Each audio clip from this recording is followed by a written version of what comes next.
Happy Monday, KW Colorado. We are excited for you to be here for our regional rally for the month. Kelly, can you see my screen? Now I can. All right. So my name is Russ Nolting. I'm your regional director, and I'm joined by Kelly Sutter, your regional operations manager, Jenny Schlip, our regional MCA, and Leslie Jackson, our regional tech trainer. Today's agenda is some announcements, a few events that we want to talk about. We're going to do a tech update with Leslie, move into Agent Market Center Awards, a market update with Cato Mitchell, and then we're going to interview Jeff Abel on how he's gotten to 30,000 members on his community Facebook group. So I'm excited about that. To do announcements at the Rocky Mountain Summit is September 26th and 27th in Vail. You can see our speakers and panelists on the screen. On the right side, of course, the agenda for the summit for Thursday and Friday. kwcoloradoevents.com for those of you who have waited until the last minute to sign up. We still have 5 VIP tickets for breakfast with John Maxwell. Breakfast will include a photo op with John, a signed copy of his latest book, High Road Leadership, some Q&A, and then of course upfront seating for all the main event or the main sessions. On the 25th, also at the Hythe, we have the Luxury Summit, and you can see the agenda there and some of our panelists. kwcoloradoevents.com to sign up for this. Hotel rooms at the Hythe are sold out, and we've gone next door to the Antlers, and they have matched the Hythe's discount for $259 a night. Those Antlers rooms, I think, include like a micro kitchen as well, if that's your pleasure. Silent auction at Rocky Mountain Summit. We are hoping to raise $20,000 for the silent auction. More details coming soon on that. You don't have to attend the Rocky Mountain Summit in order to participate in the Rocky Mountain Summit silent auction. Kelly, do you want to add to that? I'm just going to be sending out a link for everyone this week so that you can go in and sign up and register. And then when the auction opens, it will open on Thursday morning when the Rocky Mountain Summit starts, and it'll be open all day through the end of the day on Thursday. So it'll be one full day, but you'll be able to look at the items that are up for auction in advance with the email that I'll be sending out. Awesome. We are running a social media contest during this. The award for winning the contest is a $500 Airbnb gift card. I think I got that right. All of your social media posts about the Rocky Mountain Summit must include the hashtag RMS2024 and hashtag KW Colorado in order to be eligible. If you are a member of KWYP, there is a meet and greet happening at Garfinkel's, and that is at 6:30 p.m. on the 26th. Also in upcoming events on October 18th at the PPA Center in Denver, Gene Rivers is going to be teaching the business planning clinic. Gene Rivers is by many people's opinion the #1 instructor at KW University, and we're excited that he'll be teaching us business planning clinic 9 to 4 October 18th. And going on forward from that, ALC clinic is November 22nd, and that's with James Shaw. All of these events can be found at kwcoloradoevents.com. If you follow that page, you'll get links, or you'll get notified every time we add something. Laura Lynn Ball is here today, and she is an awesome sponsor for us. She's from Top Flight Financial. And Laura Lynn, do I stop sharing for Laura Lynn, Kelly? Nope, you can. Great, this slide is good. Perfect. Hi, everybody, and happy Monday. Thanks so much for having me. I'm so excited about the Rocky Mountain Summit. I can't stand it. I look forward to seeing many of you there. I have some good news. We know that this Wednesday, the feds are going to meet, and it is predicted that they're going to drop the rate at least a quarter.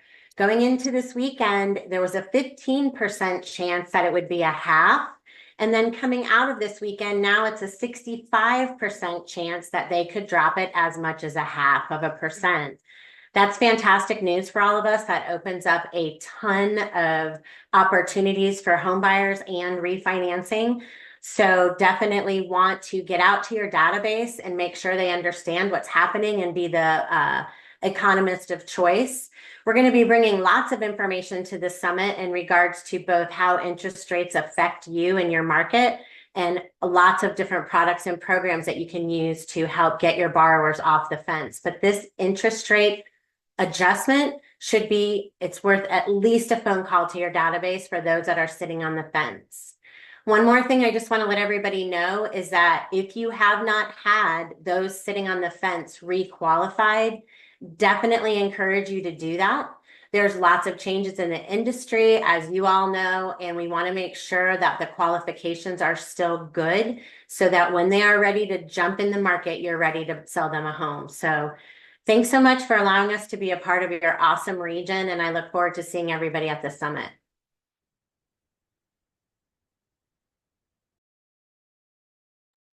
Thank you, Laura Lynn. Leslie, take it away. Hi, everyone. So excited to see all of you at the Rocky Mountain Summit, but please come join me this Thursday for the third part of Cap with Command. I'm going to be focusing on a lot of how the life of the lead, basically, and how you can really win in your pipeline inside opportunities. So come join me, and that's at 11 a.m. We always post all of these recordings here, so you can see the regional rally in August, and of course, all of my classes as well at our YouTube channel. So get excited. There's a really nice update here in Command that I wanted to just point out and shout out to you today, and that's inside campaigns. Inside the paid ad section, now we have a just listed or just sold themes for your listings. So as soon as you log in, you can look for your address, pull in your listing automatically. And what Command will do is it will layer over the template on top of your campaign so that you don't have to go and create a design. So how cool is that? So all you have to do is pick just sold or just listed, and it will create an overlay, as you can see in this demonstration, as well as pull in all of that automated AI merge tagging, which means your description will come in, a call to action will come in, and you could play around with different variations of it as well. So go check it out. Thanks, Russ. Thanks, Kelly. All right. Thank you, Leslie. Now we want to honor some top individuals for their production in the month of August. For closed units, wait a minute, I've got to adjust my screen so I can see this. Here we go. For closed units at the number 5 slot, individuals, Jeff Ryder from Client's Choice. Tied for number 4, Carolyn McQueen, Karen Martinez, Kevin Everson, and Nick Ivanchik from Denver West. Congratulations. Our top 3 for closed units. Tied for 3rd place, Pasternak Properties from Pueblo, Jody Bohena from downtown Colorado Springs, Allison Wall from Denver Tech Center, and Lauren Wilson from Denver Central. At the 2nd place, 7 units tied, Sheila Bailey, JC Apple, Jennifer Hart, and Jenna Walton. And number 1, Faith Young from KW Partners with 9 units closed in August. Moving to volume, Jenna Walton took the 10th spot, Mary Rosinski, the 9th, Joe Clare, the 8th, Jenny Hart, the 7th. 6 is Danielle Demeliak, 5, Allison Wall, 4, Jennifer Chambers, and the top 3, Samantha Gallant, Brooke Gagnon, and Carolyn McQueen from Foothills. Congratulations, top 10 for volume. Moving on to GCI, Joe Clare was in the 10th spot, Mary Rosinski, the 9th, Nick Ivanchik, the 8th, Florence Bush broke 100,000 and took the 7th place. 6 is Jenny Hart. Samantha Gallant is number 5. Danielle is number 4. And the top 3, Jennifer Chambers in Summit, Allison Wall, DTC, and Carolyn McQueen, Foothills. Congratulations on your GCI individuals. Moving to teams. Teams means 2 people in production. For closed units, there was a tie for 5th place with 4 units each. Seed Property Group, Ideal Ascent, Your Denver Family Home Team, and Home Group Inc. Number 4 was Allie Van Westenberg Partners. Number 3, Double S Group, Platinum Property Team, the Dolph Team, Distinct Group, and Rediger Group from Southwest Colorado. Number 2, Team Rochelle Cozzolino from Pueblo, JK Team from Northern Colorado, and number 1 with 13 closings, High Cap Homes, Denver Downtown. Closed volume, 10, Bill Davis Property Group, 9, Jill McFerrin Group, 8, Distinct Group, 7, Unity Group. Number 6, the Dolph Team. Number 5, the Home Group, Inc. Number 4, Your Denver Family Home Team. And the top 3, the G Team, High Cap Homes, and JK Team LLC. Congratulations all. For GCI, Van Westenberg Partners was number 10, Sonder Mountain Real Estate number 9, Jill McFerrin Group number 8, the Dolph Team number 7. Number 6, Unity Group. Number 5, the G Team. Number 4, Home Group Inc. And our top 3 GCI teams, Your Denver Family Home Team number 3, JK Team number 2, and High Cap Homes from downtown or Denver Downtown number 1. Congratulations. Moving on to groups. This is more than 2 licenses in production. The Dixon Group was tied with Tony Greer and Associates for the closed units 10th spot. Number 9, the Awaka Group tied with Homes of Colorado Group. Number 8, Luchick Group. Number 7, the Tiffany Home Team. Number 8, Jamie Baker Orr Team. Number 5, the PCS Pro Team. Number 4, Relevate Inc. And our top 3, Towner Group from Grand Junction. Number 3, Elite Home Partners. Number 2, and the Johnson Team with 42 units. Wow. Number 1. Moving on to volume. Empower Home Team was in the 10th spot. Luchick Group in the 9th. The Awaka Group in the 8th. The Skinner Team in the 7th. Number 6 is the Dixon Group. Number 5, the Tiffany Home Team. Number 4, Towner Group. And our top 3, Relevate Inc., Elite Home Partners, and number 1, the Johnson Team with $18,294,581 in closed volume. GCI, 10, Jamie Baker Orr. 9, the Tiffany Home Team. Number 8, the Shea Team. Number 7, the Skinner Team. Number 6, Empower Home Team, Colorado Front Range. Number 5, Towner Group. Number 4, Dixon Group. And the top 3, Relevate, Elite Home Partners, and with $429,078, the Johnson Team, Downtown Colorado Springs. For expansion, August 2024, hub must be in Colorado. Closed units, Homes of Expansion Network was number 3, the PCS Pro Team number 2, and Relevate number 1 with 54 units. Congrats. For volume, the Phoenix was number 3, Homes of Expansion Network was number 2, and Relevate was number 1. Congratulations. And on GCI, the Phoenix was number 3, Homes of Expansion Network number 2, and Relevate number 1, $642,698 in GCI. Great job. Congratulations to all of our top producers. For market centers, August 2024, closed volume, Denver North took the 5th spot, Klein's Choice the 4th. The 3rd spot was Denver West. Denver Downtown was the 2nd spot, and DTC led the way in volume. In units, Denver West was number 5, Klein's Choice 4, Partners was 3, DTC 2, and Denver Downtown almost broke 200 units in the month of August. For listings taken, Denver West number 5, Pueblo number 4, DTC number 3, Klein's Choice number 2, and Partners with 155 listings took the top spot. I'm going to turn it to Cato for a market update. All right, Russ, can I share my screen? Please do.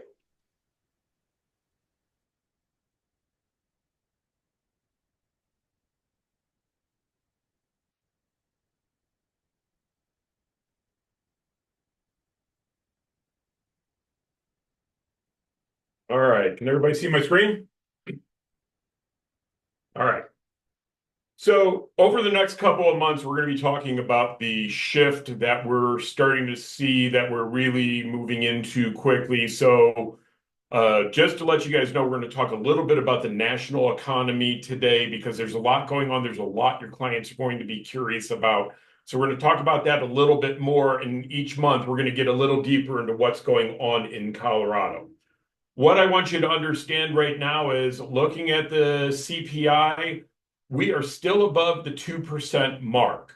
You're going to find out in a few minutes that the federal government went, oops, we over budgeted the number of people that we had as employed by 818,000.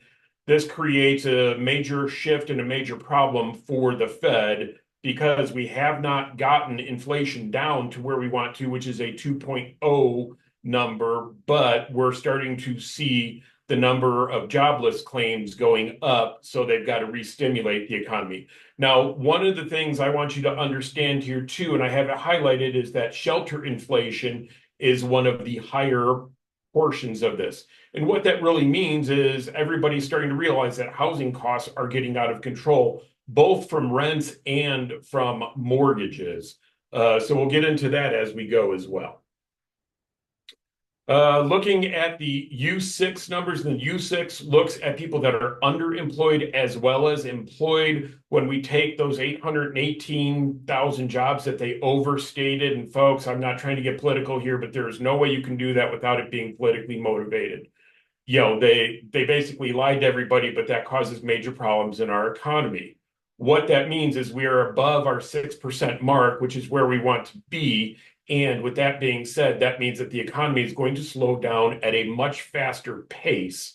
With that being said, then the Fed needs to re-stimulate the economy. So that is one of the things that you're going to see come out of the meeting tomorrow and Wednesday with the Fed.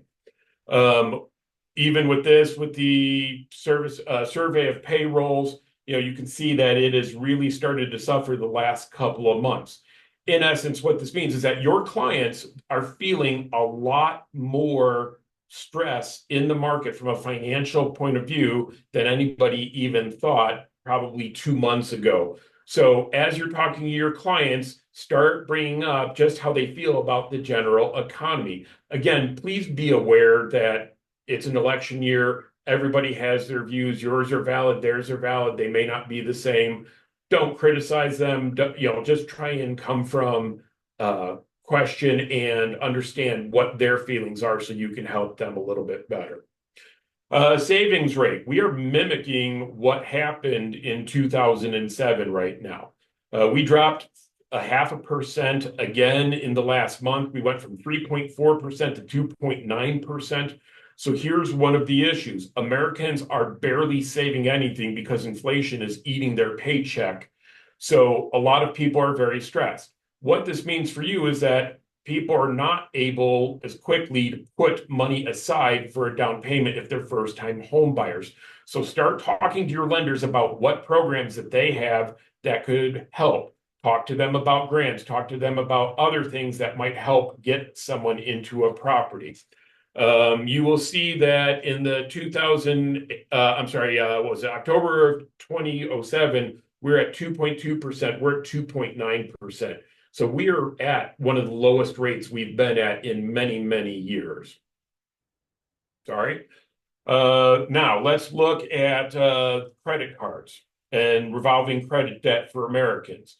This is important because our savings rate is exceptionally low and our credit cards are at an all-time high. If you look at the screen here, you'll see what happened with COVID, and then we had 3 stimulus payments. Those payments helped drop what people were doing. A lot of people took the stimulus payments and paid off credit lines.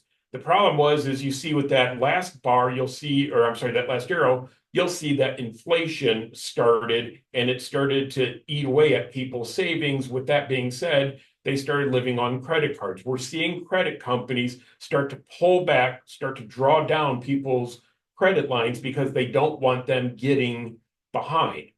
We're seeing bankruptcies throughout the country go up. Some we're not seeing them as greatly as we kind of imagined, but we see them starting to shift that direction. That will be one of the things that will set off. We're starting also to see in Colorado alone, we're seeing more short sales and we're definitely seeing more OREOs. So those markets are coming back strongly as well. Let's look at mortgage starts. Mortgages, they're not quite as strong as we would like them to be. And if you look, that you'll see that the mortgage rates are already priced in for the expectation that the Fed is going to drop rates. So you might see a slight decline with a couple lenders. Overall, pricing has already been set by most lenders, assuming about a 50 basis point drop. They have enough margin in their spread to where they can absorb that right now. If the Fed comes in and only drops it 25 basis points, then you'll see rates go up a little bit. One of the things I'm going to tell you is if you, well, actually, we have that on another slide, so I'm going to wait on that so you can see it. You'll see that rates are down to 6.94%. They've been sitting right around 7.5%. So we've seen a 0.5% or so drop depending on where credit scores are throughout the country. This is a good thing for your clients. As our lending partner that was on earlier said, if they're on the fence, get a hold of them right now, because this is an ideal time for them to get in the market and start.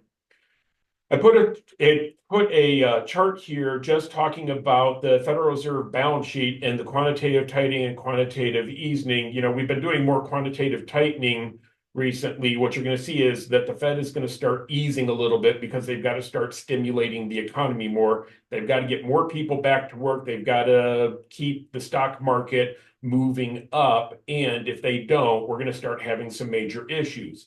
So you're going to hear a lot of talk about this. This chart is all they're really talking about is how much is the Fed carrying on its balance sheet.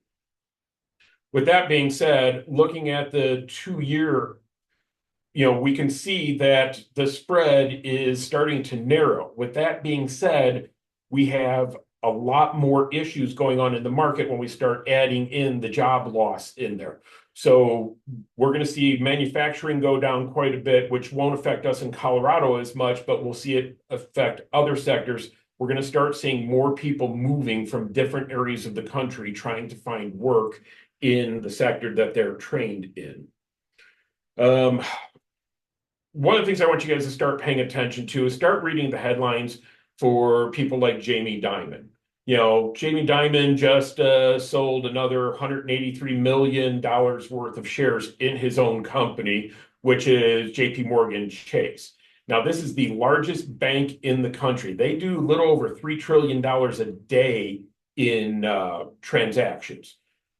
When you see someone who has built this company over the last, 15 years, almost 20 years, and he starts selling off his shares, you should start asking yourself why. And you should start looking at these spreads, because what you'll see is Jamie Dimon's biggest worry right now is not that we're going to go into a recession. His worry is that we're going to go into stagflation, which we'll get into in a moment.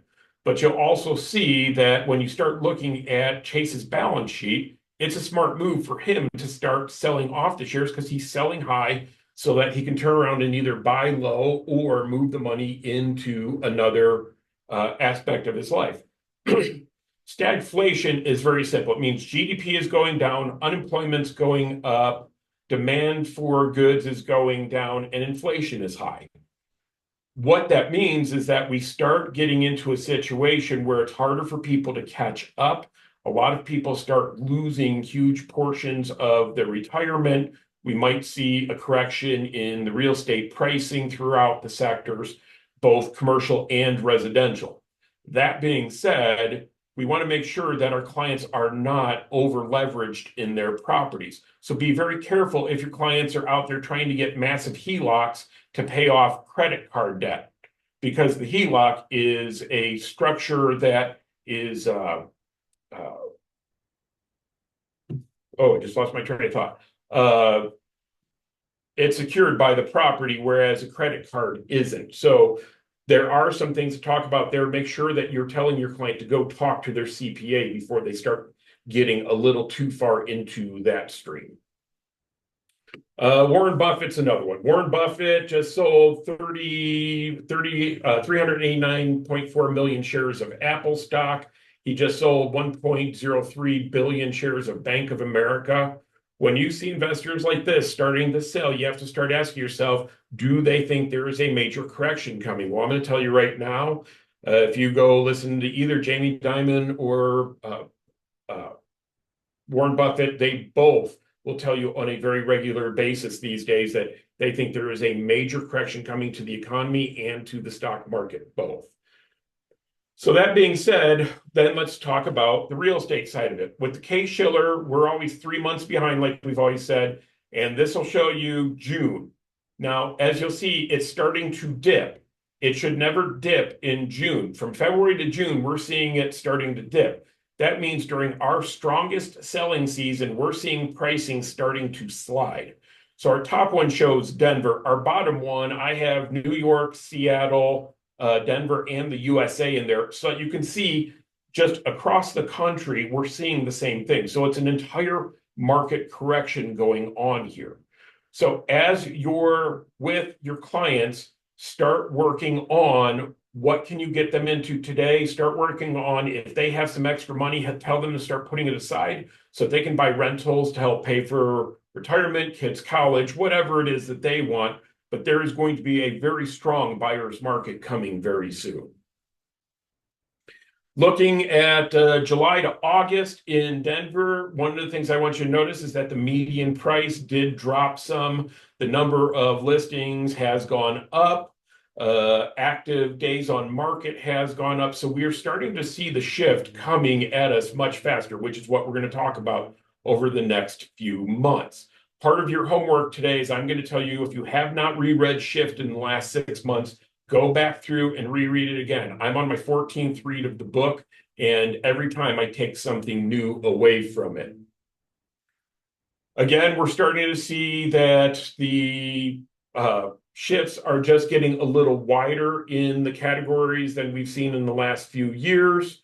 Again, I put this slide in so you guys can look at the market overview. If you're not part of DMAR or you want to know what Denver's is, and I know we have a lot of people who are from different areas, but Denver is the microcosm that will tell you what's typically going on throughout most of the state. Take some time and just dive into these numbers. And I always tell people, put last month's next to this month's. That way you can start seeing what the trends are. If you will just do this piece of it, you'll know more than 90% of the brokers that are out there that you're competing against right now.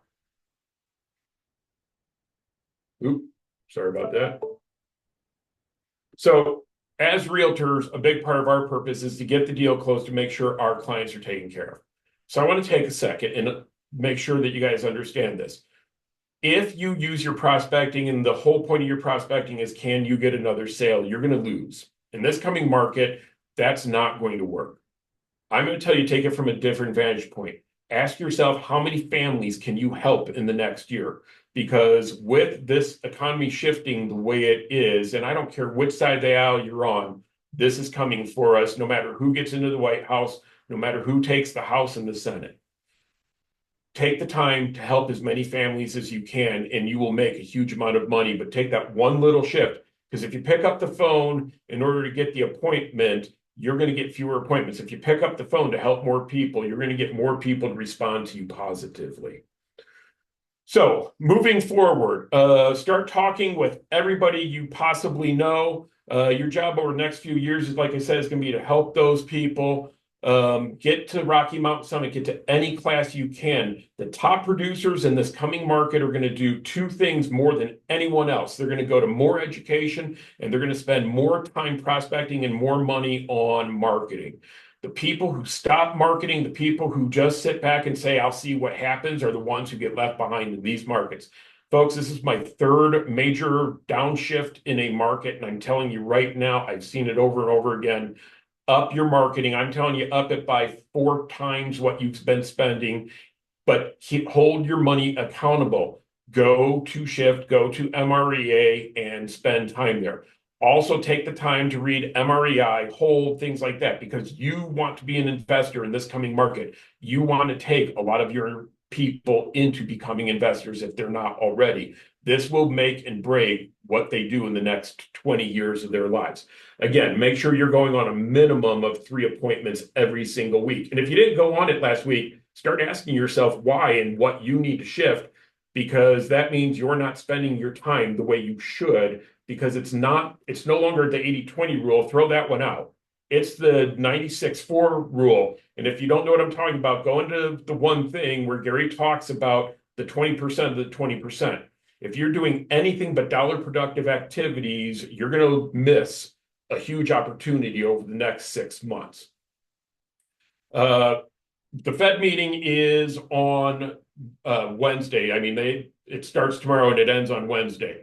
Next week on Money Market Mondays, because I've already had a bunch of people emailing me this morning, we will go into that. I'm going to tell you right now, if you see the Fed drop it 25 basis points, that means that they think that it's not too bad and they have everything under control. If you see them drop it on Wednesday 50 basis points, that means that they're having some major issues and they know they need to get ahead of it. Anything above 50 basis points means that they're in complete freak out mode and they've lost control.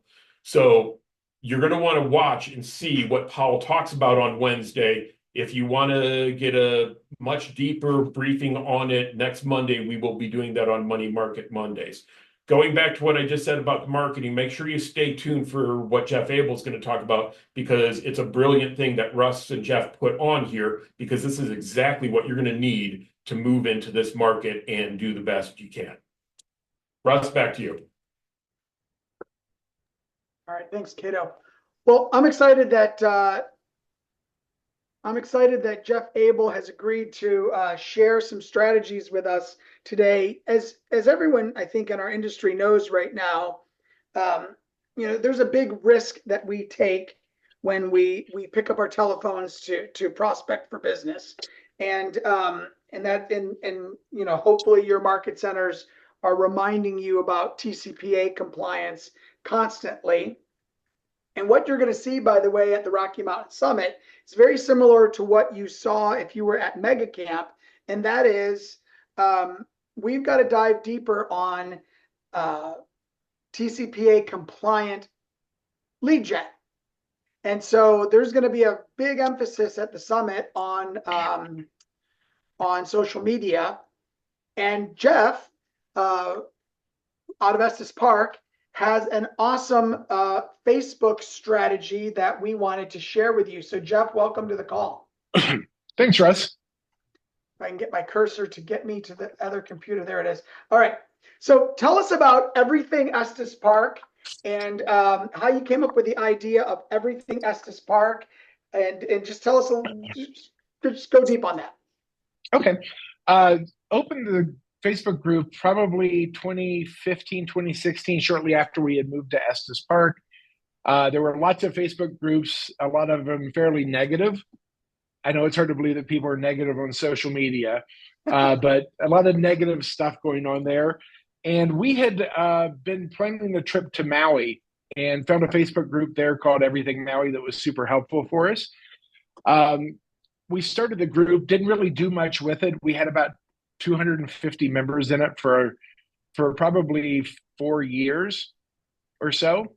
And at Family Reunion 2020, set in on a session on social media, how to use Facebook groups to grow your business. And on the way back to the airport, logged into my Facebook group, saw 250 people and went, we can do better than this. So started changing some settings and stuff, things that I learned during the breakout session. And from there, spent $25 to advertise it. That's all we've spent in the entire history, is $25 to grow the group. Got it kind of jump started, and then it just kind of took off. So it's a Facebook group for basically everything Estes Park. It answers tourist questions primarily, but we'll get some locals on there asking questions. We got a good group of our past clients in there giving answers to those questions. So it became a pretty healthy community right away. And again, it grew much faster than we ever anticipated. What specific strategies did you use starting in 2020 that got you from 250 to 30,000 members? It really kind of it took off without a whole lot of intentional strategy, to be honest. We knew what we wanted to do. We were posting some content, but we were going in and trying to engage. Part of it was just getting name recognition out in the community. I had a background in social media consulting before I got into real estate, so I knew how to use social media, but I hadn't really done the group thing a whole lot. We knew that lots of people had questions. We knew that people were searching for those answers. And so we wanted to be the go-to place for them to find them, and for people that were visiting to be able to do that. So we put up a QR code on our outside of our office in Estes Park, so people can scan that as they walk by. Um, but it's really been word of mouth and getting a lot of the local business owners engaged to be able to share about them. It's a tourist driven town, and so supporting the local businesses was part of our mission in this as well. And they've gotten behind it and jump in and answer questions and invite people into their restaurants, and then obviously are thankful to us for giving them that publicity. So talk about the benefit to your sales team. I mean, you're managing a local community group about your community. How is that benefiting your real estate team? Yeah, one of the rules we have is you can't post any housing related things for sale, for rent. People will ask about VRBOs, but we don't let anybody advertise. We don't let businesses promote themselves. They have to engage in the comments. So for us, it's about basically building our brand, our recognition with the community there, and then we do a sponsored by Signature Home Team kind of thing. It's been a place where we do a lot of YouTube stuff as well, so we've been able to share those videos that are not real estate related, but are featuring restaurants, featuring things to do in Estes Park. So we're able to share those there and then drive that traffic back to the YouTube channel where we do talk about real estate. So what we've seen is our first year, 2020, we started this in February, about 2 weeks before COVID. Great timing. When there's lots of travelers coming to Estes Park during you can't travel time. But we sold 2 units, a vacant piece of land, and a condo for $510,000 that first year. Second year, we had 3 units for $3.3 million. 2022, 6 units for $4 million. Last year, we had 5 units for 2.3. So far this year, we're at 4 units for 3.1 with another 1.5 to 2 million in the pipeline. So we're going to hit probably 4.6 to 5 million in volume from sales this year, directly from people who are part of the community. So can you kind of walk us through what that flow works like? I mean, so obviously you eventually get a listing agreement or a buyer agreement signed. What happens from they join the group to that point? Yep. So when they request to join the group, we approve everybody. We ask them 4 questions. We ask them, do you live in Estes Park? Are you planning on visiting in the next 12 months? Which usually we get answers on. And then the third question is, would you like a monthly market report for Estes Park, just to see what's going on in the market? If so, give us your email address. Right now, we've got 1,922 people in our database that are getting monthly touches from us through that. From there, we have also, when they come into the database, we set them up on communication plans. And so we're reaching out to them. If we get a phone number, we're calling them quarterly. We're sending them also, in addition to that, our biweekly newsletter that we send out. So they're getting touches from us pretty regularly. And they find value in the group. And a lot of times they're posting, hey, who's a realtor in Estes Park? Well, I approve all the posts as well. So I see those before they go out to the group. So we're able to reach out, respond, answer any questions they have. We still put those in the group usually, if they haven't already signed with us. Other agents aren't allowed in the group, but we do let their clients share that there are other agents in town because they may not be a good fit for our team. Right. But we then tag some of our clients to give them feedback as well. So we had a question about somebody retiring. So we tagged 3 of our clients who moved up there to retire in the last year to be able to share their experience. So we're pretty intentional about how we do it. We approve them. We've got an automated system where once they're approved, there's a plugin for Chrome called, what is it called? I just went totally blank. There's a plugin for Chrome. I'll put it in the notes in a second, where it automatically moves them to a Google spreadsheet. We use Zapier to move them into the database and launch smart plans right away. So they're getting an email from us within 15 minutes after we approve them in the group, welcoming them to the group. After they get a monthly report, they get a follow-up email asking them how they like the group and if they have any questions about the real estate market. So, and then that launches them into kind of our unmet plan. So we're pretty heavy on the follow-up with those people. They may get sick of hearing from us eventually. Right. Jeff, how much time are you guys spending managing this group of 30,000 people, moderating comments, making sure people aren't breaking the standards, etc.? I spend probably 10 minutes a day approving new members and dealing with content, sometimes up to 15 or 20, depending on the season. Summertime, we get a lot more requests, so we grow faster in the summer, but probably anywhere from an hour to hour and a half a week. Okay. So that's a pretty good return on investment. I think you said you'll have about 6 million in closings this year as a result. Yeah, over the course of time, we're making about 930 an hour invested in the group. Got it. So what else in terms of strategy? I mean, like, what kind of stuff are you posting regularly that keeps people engaged and wanting to come back to this? Because I assume you get a lot of people that, like, they're planning an upcoming trip to Estes, they find you, but they may not be back to Estes for years. Right. So the great thing is we don't spend a whole lot of time posting content, honestly. It's almost all user generated. We get about anywhere from 20 to 50 posts a day that go up, and people asking questions, people posting photos about their vacation to Estes Park. If they ask a question, we'll jump in if we've got a video that explains the answer or give them an answer if we're online when it goes up. But it's mostly user-generated content. So it's the community taking care of each other, and we have very little involvement in that. So it's kind of nice because we're not having to spend hours and hours a day with a community manager in there. If there's something that comes up that is against the group rules or negative in any way, usually somebody tags me in it and we can deal with that pretty easily. So it's not a lot of time investment. Again, for us, it's posting things that we think are going to be helpful. Once we see a lot of questions come into the group, we'll go out and shoot a video about that topic so we can then link back to that video and drive traffic to our YouTube channel. Got it. Heather McChesney wants to know, do you ask businesses and individuals to post when you started?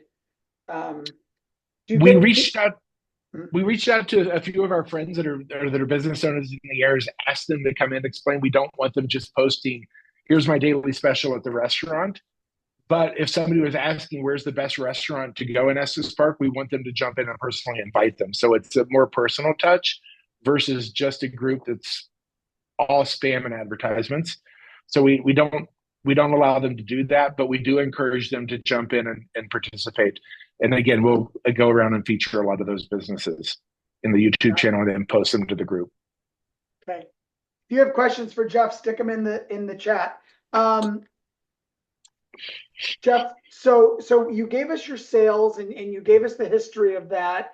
I think we can kind of figure out, how much money you're making and what your return on an hour and a half a week is. How do you track your success from this besides the units and the GCI and that kind of stuff? I mean, how are you tracking engagement, or what else are you tracking? Yeah. So we're looking at the group. We've got 31,000 members, and in the last 30 days, Facebook will tell you how many of them were active. And we had about 23,000 of those 31,000 active within the last 30 days. So people are engaging because, again, it's fall right now, so there's a lot of pictures of elk and bugling videos and all of those sorts of things. So, and again, when somebody asks a question, usually they're getting quite a bit of response in the comments, which then drives the algorithms to put it in front of more people. So I think we've lucked out with some of it in that we have a target audience that is very engaged and very passionate about Estes Park. And that's kind of why we started it. We wanted to be a resource for people coming. We didn't start it primarily for the business component of it, and then realized that we could use it for that after the 2020 family reunion. So I would say if you're looking at a group, find something you're passionate about, whether that's your community, whether that's a hobby, something that you have that you can bring people in with you on, and something that you're not going to get tired of doing. Because if we weren't passionate about helping people have a good time coming to Estes Park, falling in love with it, and then maybe eventually moving there, this would be probably a lot less successful than it's been. Yeah. Now, I think some people are probably thinking, well, like we don't have as many elk in our neighborhood as Jeff has in his neighborhood, and it's not quite as sexy a place to live. What about those of us who live in suburbia? Again, I think it's kind of becoming the community expert. So whether it's a community geared around your location, whether it's a community geared around one of your hobbies, so whether if you're a pickleball person, having a pickleball group for your town, whatever it is, obviously those groups aren't going to be as big. So you may want one or two or three different groups based on your community. The agent who gave the panel had like 12 or 15 Facebook groups, but that was the entirety of her lead generation when she did it. So again, if this is something you're passionate about, find those things, connect with the other people, and you're going to get referrals. You're going to get the business as you build those relationships, and that's the key to it. We have people stop us on the street and stop by our office just to say hi from the Facebook group. Right. Last month on this regional rally, we had a occupational therapist turned realtor, and she really talked about the same thing, like going really narrow on your niche down to something that you really care about. Yep. Is actually a better strategy than saying, I want to sell houses to everybody. Yours is geographic based. Hers is demographic based. Cindy Carfrey says, well, what if there's already a group in my area? Like, is there another Estes Park? Are you competing in Estes on this? Yeah, there's a lot of groups. Obviously, we've got Rocky Mountain National Park has the largest group. That's what people are typically searching for. The reason I initially started the group, I didn't share this at the beginning, was I told you they were being a little bit not great to our visitors at times in the group, and I called them out on it. And basically said, if you don't like this, kick me out of the group. So they did. So I started my own group to provide resources and be helpful to people. And I think that is what's been the success of the group is that engagement and coming from it, again, coming from contribution, right? We talk about it a lot, but it's that, how do I help people have a great time here? How do I help them experience the Estes Park we experienced the first times we went? And again, when you help people and provide information when they're not necessarily expecting it in the most friendly place in the world on Facebook, you stand out. Yeah. Okay. Any questions for Jeff? Jeff, what have I not asked you that you are waiting to say? I think, again, it's just if you're thinking about doing this, coming up with those questions is huge of how do you do lead capture from it. And so we're able to, again, we don't make them sign up for a newsletter. We don't just automatically collect their email. We could have added 31,000 people to our database and then it would have been useless. So we're targeting those that want it.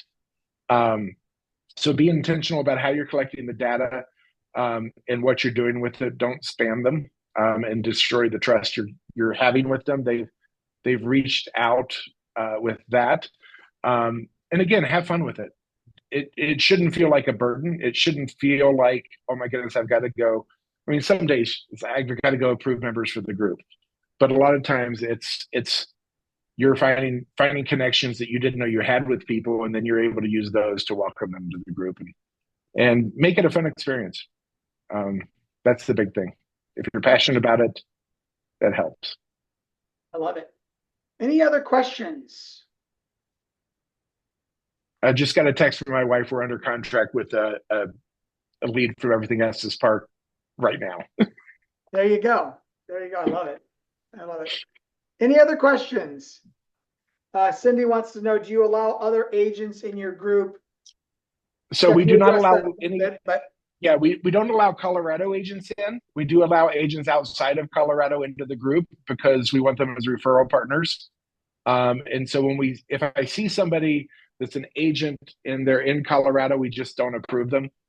We get several requests, but if they're out of state, then we set them up on a special plan, and we send them we do a video series out to our referral partners every month with some tips that the team's learning and how we're growing and getting business, and we send that out to them. So we put them on that plan.